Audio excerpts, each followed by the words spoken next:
Olá pessoal, bem-vindos à aula 13 de Sistemas de Manufatura.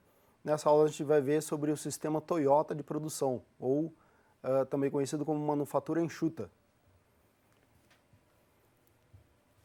O sistema Toyota de produção, ele trouxe muitas melhorias para o sistema produtivo. Ele trouxe vários elementos que cada um deles é revolucionário, é inovador por si mesmo. Ele foi criado pelo Taiichi Ohno e pelo Shingo. O Ohno ele era vice-presidente da Toyota na época e o Shingo era um dos principais engenheiros. Então esses conceitos que eles criaram fizeram com que a Toyota se tornasse a líder mundial de fabricação de veículos. Até hoje eles estão nessa posição. E esses conceitos todos eles originaram o que hoje é chamado de sistema de manufatura enxuta. Então eu vou mostrar para vocês alguns dos conceitos principais desse sistema. É um conjunto de elementos que atuando juntos, fazem com que o sistema produtivo tenha um desempenho excelente em um custo mais baixo. Então o primeiro desses conceitos é a questão de fazer um setup mais rápido, né? Então esse conceito foi chamado aí tem esse termo em inglês, que é o Single Minute Exchange of Die, ou traduzido aí por troca rápida de ferramenta, ou simplesmente o apelido de setup rápido, que basicamente são técnicas para você fazer o setup mais rapidamente, para que ele afete o menos possível a sua produção.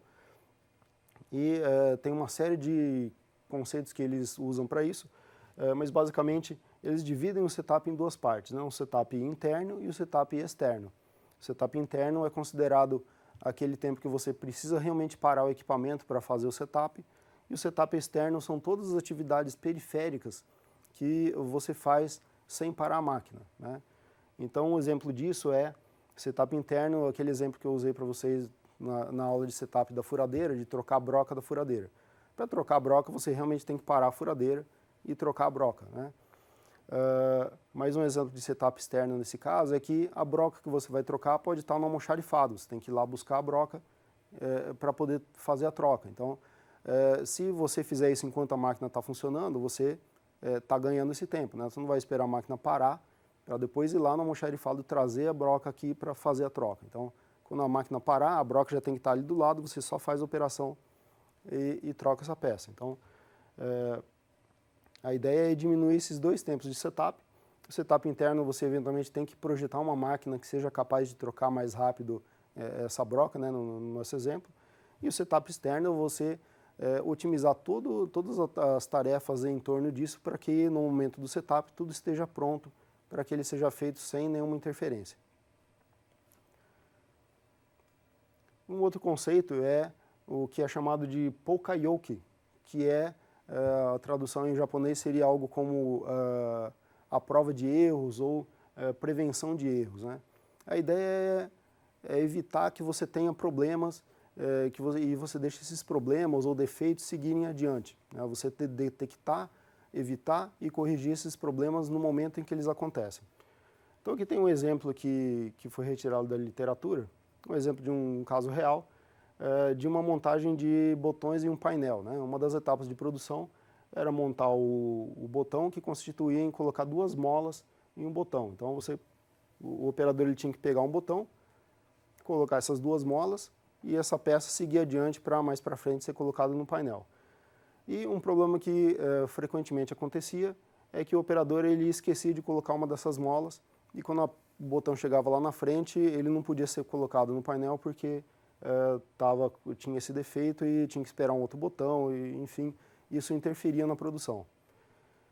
Então, qual foi a ideia, né? A ideia é quebrar essa atividade de montagem do botão em duas etapas, né? A primeira etapa foi criado aqui um gabarito que ele serve para primeiro o operador faz a atividade com o gabarito e depois faz a montagem. Então, a ideia do gabarito é que, com esse gabarito, ele primeiro precisa posicionar as peças que ele vai usar para a montagem. Então, ele coloca ali as duas molas e coloca o botão.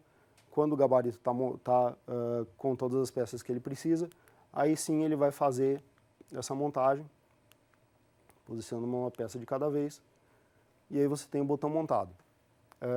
Então, o que acontece? Se eventualmente o operador ele esquece de colocar uma das molas, que é o que sempre acontecia no caso anterior, quando ele for começar a montagem do próximo botão e ele tentar começar a preencher o gabarito aqui, ele vai ver, opa, tem uma mola aqui, ou seja, eu provavelmente esqueci de colocar mola no botão. Aí ele pode imediatamente pegar essa peça que ele acabou de montar e corrigir esse defeito, ou eventualmente descartar. Enfim, ele não vai deixar que esse defeito siga adiante. Então esse é o conceito principal de Poka-Yoke. Aqui é um exemplo de montagem de botão, mas para cada caso existe uma técnica diferente ou uma ferramenta diferente para fazer isso aí, né? A ideia, o princípio é evitar que esses erros sigam adiante. E isso está interligado com esse outro conceito que é a inspeção após cada etapa do processo. Então, a ideia de evitar que esses erros sigam adiante, aqui eu vou mostrar isso aqui numa situação, né? Suponha que aqui na furadeira, essa peça que foi montada aqui, aconteceu um defeito, né? Essa operação não foi bem feita, então essa peça tem um defeito. Ela foi para o torno, aqui ele começou com uma nova operação. Essa peça com defeito foi para a lavadora fez a operação de lavagem e quando chegou no final do processo aqui, essa peça está com problema, ela teve que ser descartada. Então, note que quando o defeito aconteceu aqui, ele passou pelos outros postos de trabalho até ser descartado, significa que esses dois caras aqui fizeram um trabalho à toa, né? Então, a ideia é minimizar esse tipo de situação em que o operador, os operadores e postos de trabalho façam atividades que são depois perdidas, né? Se essa peça fosse descartada imediatamente aqui na furadeira, esses outros equipamentos eles não teriam que ter esse tempo, digamos assim, um tempo perdido, né? E que também gerou mais estoque em processo. E o outro conceito é o conceito de lote unitário e produção puxada. Então a ideia da produção puxada é você trabalhar com a matéria-prima só, a matéria-prima que é necessária para fazer a operação, e lote unitário é você ter lotes menores ao longo do processo. No caso, o objetivo é ter realmente lote unitário, ou seja, só uma peça por posto de trabalho. Então aqui eu vou só fazer uma comparação no sistema aqui, que pode ser o sistema de produção por lotes, em que a gente tem 19 peças aqui ao longo da linha.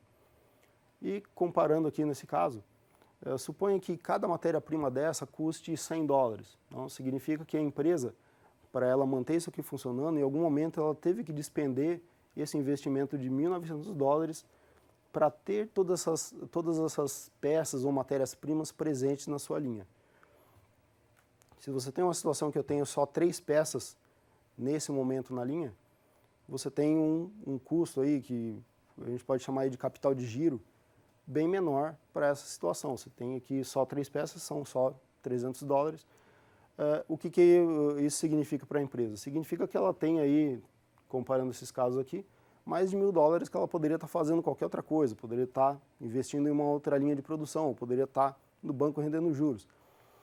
Enfim, a ideia é você não ter que gastar tanto dinheiro para manter essas peças na linha, porque elas estão aqui e elas não são necessárias, você não está processando essas peças, elas só estão esperando. Então, tem outros conceitos envolvidos, como atividades que agregam valor e não agregam valor, que pode ser estudado mais profundamente na literatura. Um outro conceito é o uso de configuração celular e operadores multifunção. Então, os estudos que a gente viu até agora, né, os sistemas que a gente viu, basicamente você tem aí um operador trabalhando em cada posto de trabalho, né? Então, a ideia da configuração celular é você ter equipamentos que sejam semi-automatizados, ou seja, que não requeiram a presença do operador o tempo todo. Você ter operadores que sejam multifunção, ou seja, eles são capazes de atuar em diferentes equipamentos. E aí, ao invés de você ter uma pessoa por posto de trabalho, você pode ter menos pessoas que atuam em diferentes equipamentos. Então você tem aqui a ideia da configuração celular é justamente colocar essas peças, esses equipamentos próximos um ao outro, para que o operador tenha que se movimentar o menos possível para acessar todas as máquinas que ele é responsável. Então parte do trabalho é você atribuir alguns equipamentos a cada um dos operadores. Então, no caso aqui, nessa célula, esses equipamentos são atendidos e são operados pelo operador 1 e esses outros aqui pelo operador 2. E a questão de você montar a célula, existe uma técnica chamada tecnologia de grupo. A tecnologia de grupo é uma maneira de você projetar as células adequadas para os seus produtos. Então, suponha uma empresa que tem aqui esses 5 tipos de produtos. Esses produtos aqui, o A, C e o D, eles requerem estes postos de trabalho, que são a furadeira, o torno e a lavadora. Então, consequentemente, você monta uma célula que atende, que é feita para fazer esses produtos aqui. E aqueles outros produtos B e E, eles requerem outros postos de trabalho. Eventualmente pode até precisar do mesmo tipo de equipamento, né, como o torno, que ele está aqui presente também, a lavadora também. Mas você monta uma outra célula, você tem que ter uma outra unidade de torno, uma outra unidade de lavadora para montar uma outra célula. E você, a célula de produção, ela funciona como se fosse uma mini linha de produção, né? Como se fosse um mini sistema em linha, ou seja, ela é capaz de ter um desempenho alto de produção, porque ela está trabalhando com os mesmos tipos de produto, e isso dá um ganho aí de produção maior. E como é que é feito esse agrupamento, né? A tecnologia de grupo ela é aplicada da seguinte forma: você monta uma tabela, as linhas são os recursos que você tem na empresa e as colunas são os produtos. Então aqui eu estou fazendo um exemplo pequeno, a gente tem aqui só 5 produtos, mas normalmente as empresas elas produzem 300, 400 tipos de produtos ou peças na mesma linha, né? Então fica bem complexo de você fazer isso manualmente. Então é por isso que é usada essa técnica aqui. Então basicamente você monta essa tabela, você sinaliza aqui quais são os equipamentos usados por cada uma das peças ou produtos. Então a peça A ela precisa da furadeira, do torno da lavadora, a peça B do torno e da prensa, e você faz isso para todos os seus produtos. E aí você começa a ordenar primeiro aqui as colunas, né? Então você começa a colocar próximos os produtos que usam as mesmas máquinas. Por exemplo, o produto E, ele usa as mesmas máquinas do produto A, então você coloca ele aqui ao lado do A e você vai fazendo essa ordenação. Depois você faz a mesma ordenação em termos de equipamentos, ou seja, a prensa ela atende quase os mesmos produtos do torno, etc. E no final, você vai ter uma tabela com seus recursos e produtos aqui ordenados, conforme os equipamentos que eles usam. E você vai ver que você tem grupos de peças que usam os mesmos equipamentos. Então a ideia é justamente essa, de você criar esses grupos. Portanto, esses equipamentos aqui vão formar a célula 1, que vai trabalhar com aqueles produtos que estão ali naquelas colunas. Você tem aqui a célula 2 e a célula 3. Né? Então, é claro que aqui é um exemplo didático que está aqui muito bonitinho, tá todos os grupos bem formadinhos. Normalmente não é isso que acontece, né? Eventualmente tem alguma peça que precisa desses equipamentos, mas tem um X aqui que usa um outro equipamento de uma outra célula, mas aí tem várias técnicas para você fazer essas configurações que minimizam esse tipo de problema. Então eu vou mostrar para vocês no Arena como é que a gente monta uma simulação de uma célula. Vamos colocar aqui uma situação de uma célula com esses equipamentos. A gente tem aqui um operador. O operador ele vai ser um transporter, como a gente viu na aula passada. Então, para isso, eu vou configurar aqui, cada um desses equipamentos vai ser uma station. Eu tenho aqui as distâncias entre cada um dos equipamentos. Eu tenho que criar as distâncias para o meu transporter, que vai ser um operador. O meu operador, então, ele vai ter uma velocidade aqui que pode ser 8 metros por minuto. Eu vou trabalhar com 2 produtos. Esses produtos, notem que eles trabalham têm a mesma sequência, usam as mesmas máquinas, e o que muda para cada um deles é o tempo, né? O tempo de operação de cada produto em cada equipamento é diferente. Essa aqui vai ser a nossa ordem de produção. O setup de todas as máquinas vai ser o mesmo. Eu tenho também a mesma falha para todos os equipamentos. Essas falhas vão usar a regra preempt, que a gente viu, né? Então, a regra preempt, o que ela faz é que quando o equipamento ele tem uma quebra com a peça dentro, aquela peça ela vai ficar em espera até que seja feito o reparo do equipamento. Quando o equipamento volta a funcionar, ele retoma a operação e termina a atividade que ele estava fazendo naquela peça. E a gente tem aqui o tempo que o operador leva para posicionar uma peça no equipamento, né? O operador ele chega no equipamento, ele tem um tempo de posicionar a peça e ativar esse equipamento. Então, antes de mostrar a simulação para vocês, tem um outro conceito que é importante chamar a atenção. Um conceito que a gente já vem usando desde a primeira aula que a gente trabalhou com simulação, que é o Seize Delay Release. Até agora, dentro do Process, a gente usou esses comandos, né? Vocês se recordam que no campo Action você tem diversas combinações aí de Seize, Delay e Release. Basicamente, o Seize ele ocupa um recurso, o Delay ele é uma espera e o Release ele libera o recurso. Então, esses comandos a gente usou até agora só dentro do Process, mas eles estão disponíveis também como comandos separados, né? Então, isso permite uma flexibilidade grande em que você pode escolher em que momento você ocupa um recurso e mais adiante em que momento você vai liberar esse recurso, e vocês vão ver no modelo a seguir aí como é que isso é usado. Bom, pessoal, essa é a nossa célula funcionando. Eu estou mostrando aqui o modelo da célula que tem dois operadores, porque é mais interessante, porque eu tenho mais conceitos para mostrar aqui nesse caso, mas o modelo é praticamente o mesmo. Então, vocês podem ver aqui a representação das máquinas. Eu tenho aqui os operadores que são os transporters. Tem aqui qual é a ordem que está sendo executada. Aqui quantas peças foram produzidas. E essa animação, ela foi feita usando aqueles conceitos de transporter que a gente viu na última aula. Então, a gente tem aqui uma rede de distâncias que foi montada aqui, interligando todos os stations. Eu tenho aqui a animação do meu transporter, que é esse desenho de um operador visto de cima. Eu atribuí aqui um desenho que ele com a cabecinha vermelha quando ele está ocupado. E aqui esse desenho com a cabecinha marrom quando ele está ocioso. Aqui, da mesma forma que os outros modelos, eu estou usando essa representação aqui para mostrar qual é o estado do recurso, né? E esses desenhos aqui são desenhos estáticos de cenário. Vou mostrar então aqui a minha lógica para vocês. Nota que ela é parecida com a lógica do sistema em lote, porque a gente também tem aqui as estações de trabalho que tem uma lógica parecida. A diferença é o seguinte, a gente tem aqui a movimentação pelos transportadores. Então, eu tenho aqui um transporter, que é o operador. No caso aqui, o meu transporter operador está com 2 unidades.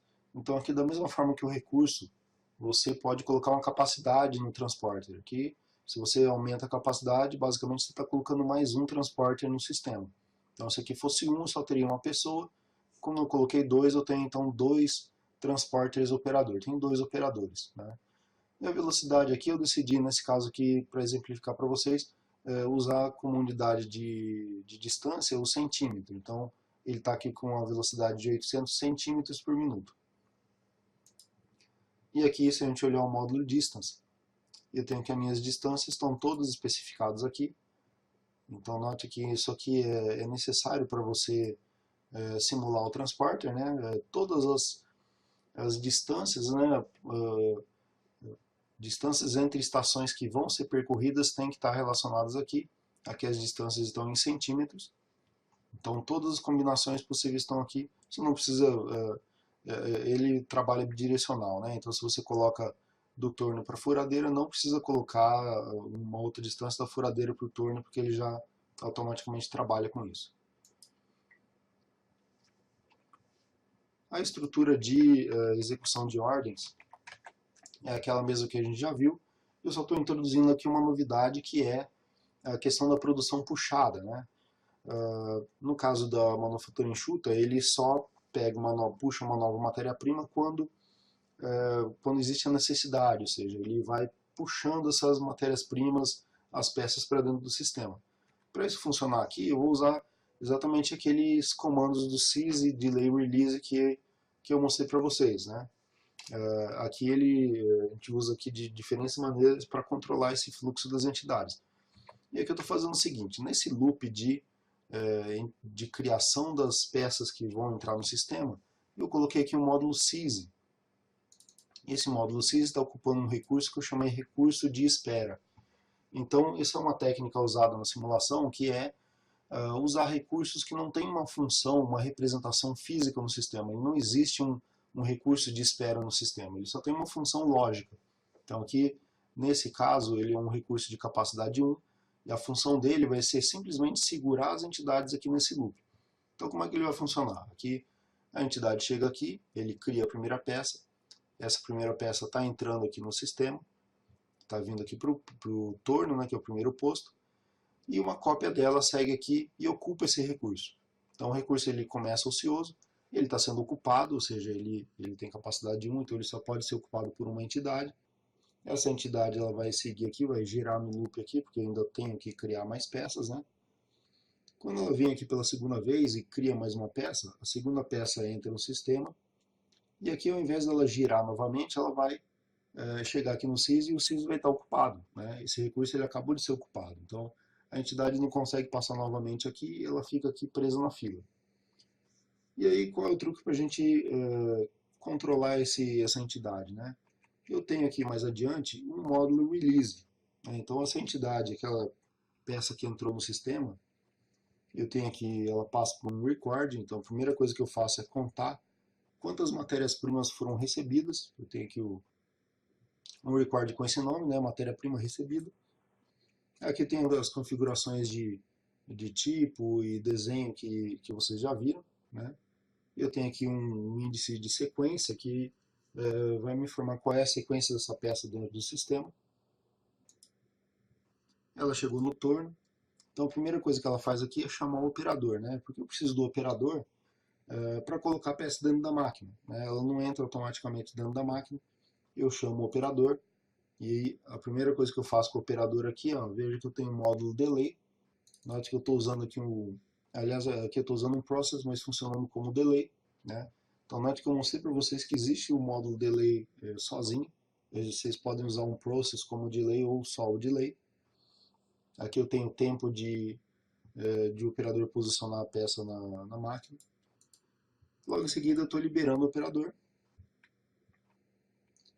Essa peça vai ocupar o torno. Então aqui eu tenho um process sysDelay, que ele está ocupando o torno e usando um delay de 0. E logo na sequência eu tenho que puxar a próxima peça. Por quê? Porque essa peça já entrou no torno, né? Então eu já posso pegar uma outra peça e ficar ali na espera para colocar dentro do torno. Então eu tenho aqui um release que está liberando aqui o meu recurso de espera. Esse recurso de espera, esse recurso que estava aqui segurando uma entidade, então a partir do momento que uma entidade passa por aqui, ele permite que essa entidade anterior dê um novo giro aqui e crie uma nova peça, né? Então, na prática, cada vez que uma peça conseguir entrar no torno, eu libero, né, eu permito que uma nova matéria-prima possa vir aqui no sistema e esperar para ser posicionado no torno. Note que aqui no request, estou chamando o meu transporter operador, da mesma maneira que a gente viu na aula de transporters, né? Mas eu estou usando uma regra aqui que é specific member, e estou chamando a unidade 1. Então, nesse caso aqui é uma tarefa, né? Porque o torno a gente especificou que o operador 1 é que iria alimentar o torno. Então, estou colocando aqui specific member 1, ele vai chamar a unidade 1 do transporter. E na sequência aqui a gente tem as operações de setup, que vocês já conhecem. E aqui eu tenho uma novidade, né? Eu tenho o delay do processo do torno. Ele verifica se tem setup ele faz, se não fizer setup ele vai seguir o processo do torno, que aqui eu estou usando um delay. Os tempos aqui eu estou usando a minha expression tempos com o tipo de peça, né? Então eu tenho os tipos de peça que podem passar aqui, né? Eu tenho tipo 1 e 2. E aqui o índice sec é a posição da sequência da peça dentro do sistema. Então, no caso aqui a sequência, né, a sequência de máquinas. No caso a máquina 1 é o torno, né? Então ela vai pegar o tempo aqui da peça 1, índice 1, que no caso é o tempo do torno. Né? A gente pode conferir aqui na minha expression tempos, né, qual é esse tempo aqui. Então tem aqui a primeira linha é da peça 1, do produto 1, né, e a linha 2 do produto 2. Estou pegando exatamente esse tempo aqui, que é sequência 1, peça 1. Então no caso é uma normal aí de média 1.5, desvio de 0.4. E é assim que ele faz em todos os outros processos também. E aqui veja que eu tenho o seguinte, né, eu ocupei o torno, eu segui o processo do torno, mas aqui ao invés de liberar o torno, eu estou ocupando a furadeira. Né? A furadeira é a minha próxima máquina. Por que eu faço isso? Porque se eu não fizer essa ocupação da furadeira primeiro, ele vai gerar estoque em processo. Né? Se eu simplesmente liberar o torno aqui, eu vou liberar a entrada de uma nova peça dentro do sistema e eu vou acabar criando fila entre as máquinas. E o princípio da manufatura enxuta é que isso não acontece. Então, na prática, essa peça ela não vai sair do torno enquanto a furadeira estiver ocupada. Então, esse comando sys ele tenta ocupar a furadeira. Eu tenho aqui o recurso furadeira. A minha entidade, ela note que eu ainda não dei release do torno. Né? O release está depois do sys da furadeira. Então, primeiro eu tento ocupar a furadeira. Se eu consigo ocupar a furadeira, beleza, ele segue em frente e libera o torno. Agora, se a furadeira está ocupada, a entidade vai ficar presa aqui na fila desse sys. Ela não vai conseguir ocupar o torno, enquanto, aliás, não vai conseguir ocupar a furadeira enquanto a furadeira não estiver livre. A hora que a furadeira ficar livre, né, a peça que ela está processando segue em frente, aí sim essa entidade também vai sair daqui, vai liberar o torno e automaticamente vai liberar a entrada de uma nova matéria-prima. E aqui a gente segue em frente, né?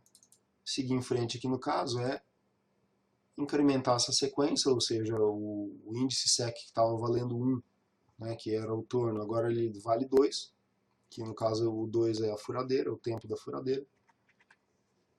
Aqui eu tenho um request. Eu vou chamar aqui novamente o operador 1. O operador 1 é o responsável por transportar as peças do torno para a furadeira.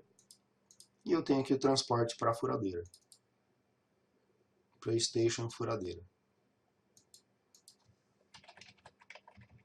E aí então ele retoma aqui o processo na furadeira. Note que a primeira coisa que ele faz quando chega na furadeira é, antes de liberar o transporter, o operador posiciona a peça na furadeira.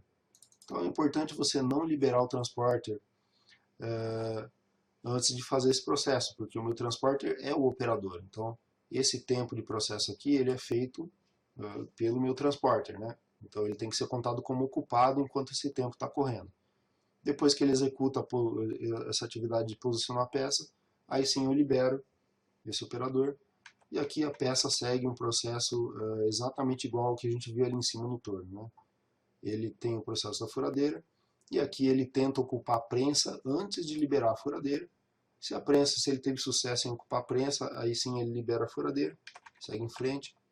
E aqui o processo é igual. Acontece a mesma coisa para a retífica.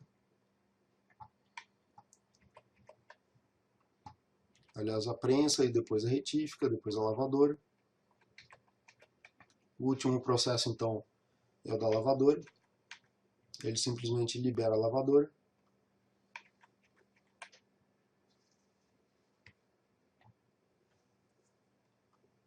E depois o que falta aqui é tirar a peça da lavadora e colocar no pallet de saída. Então, novamente aqui a gente requisita o transportador. No caso aqui, nota que eu estou chamando o operador 2, porque essa atividade de tirar a peça daqui é feita pelo operador 2. Tempo de posicionar a peça no pallet de saída é outro tempo de posicionamento que é o mesmo para todos.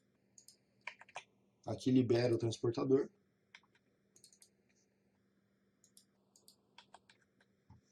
E aqui ela está na posição de saída. Eu tenho um outro record aqui que está fazendo a contagem de peças que foram produzidas.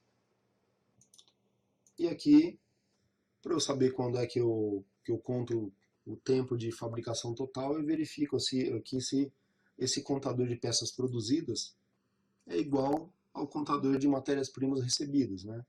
Então, se o número de peças produzidas é igual ao de matéria-prima recebida, significa que todas as matérias-primas que chegaram já foram processadas. Ou seja, essa aqui é a última peça. Então, se essa é a última peça, essa peça vem aqui para o record, é um record trabalhando como time interval, olhando aquele atributo marca início, e ele vai gravar o tempo total. E aí a gente vai ter lá no nosso relatório o tempo total da simulação. Então essa aqui é a lógica completa e é assim que ele funciona. Ok, então vou mostrar aqui o resultado de alguns experimentos com esse modelo da célula. Primeiro a gente vai analisar os KPIs, balancear as atividades dos operadores. Eu vou mudar a ordem de fabricação, fabricar somente um tipo de produto e incluir novos produtos no sistema. Então aqui a questão de incluir novos produtos, a gente não vai fazer isso dessa maneira porque a célula, a gente está analisando uma célula só, né? No caso, se você quiser incluir novos produtos no sistema, você vai ter que voltar lá para aquela etapa da tecnologia de grupo, montar a tabela e reconfigurar todas as suas células, né? Porque você vai ter uma nova situação de novo produto. E aqui você não altera uma célula só de produção, você altera, na verdade, todo o seu sistema, né? Você pode ter que alterar aí várias outras células para acomodar os produtos, compartilhar equipamentos, etc. Então, isso não é o tipo de coisa que você faz com uma célula só. Então, começando aqui, a gente primeiro, analisando os KPIs, lembrando que o primeiro cenário é com um operador só, né? Então, o tempo total para cumprir aquela ordem foi de 22 horas. A gente tem aqui as utilizações dos recursos, né? Notem que eu tenho aqui a furadeira e o torno, são os recursos mais utilizados. O torno está com 84% de utilização.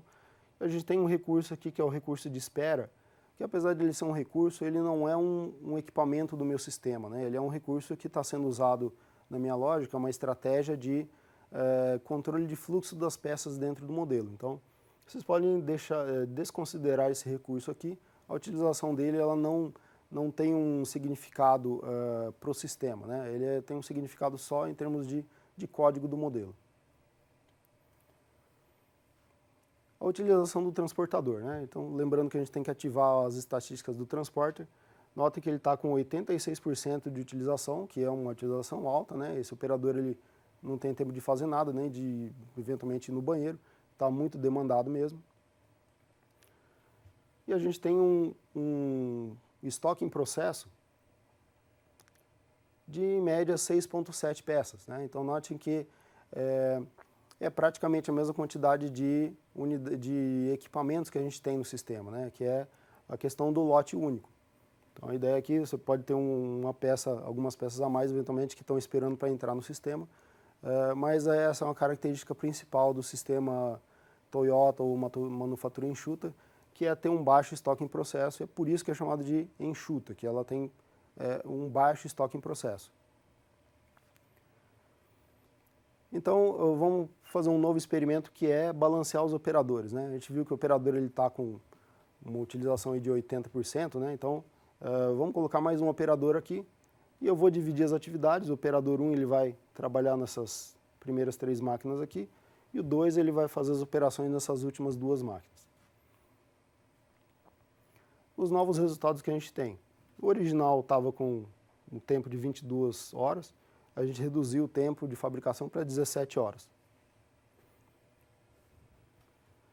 As utilizações dos recursos, a gente percebe até que a utilização baixou um pouco, ou seja, eles foram melhor aproveitados. E a utilização dos operadores, a original com 86%, quando eu tenho 2 operadores, ela baixou para 60%, ou seja, a gente deixou agora o operador mais tranquilo, os 2 operadores estão trabalhando juntos mais tranquilos.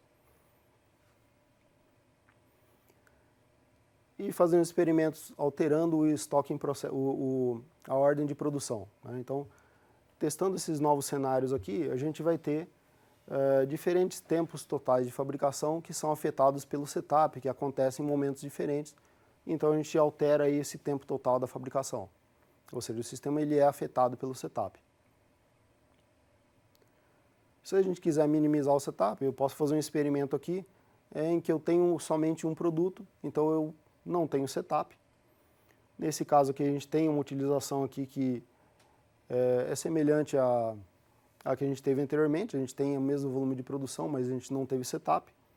E a gente tem até uma utilização um pouquinho mais baixa do operador aqui, que chegou a 59%. Ok, pessoal? Obrigado e até a próxima aula.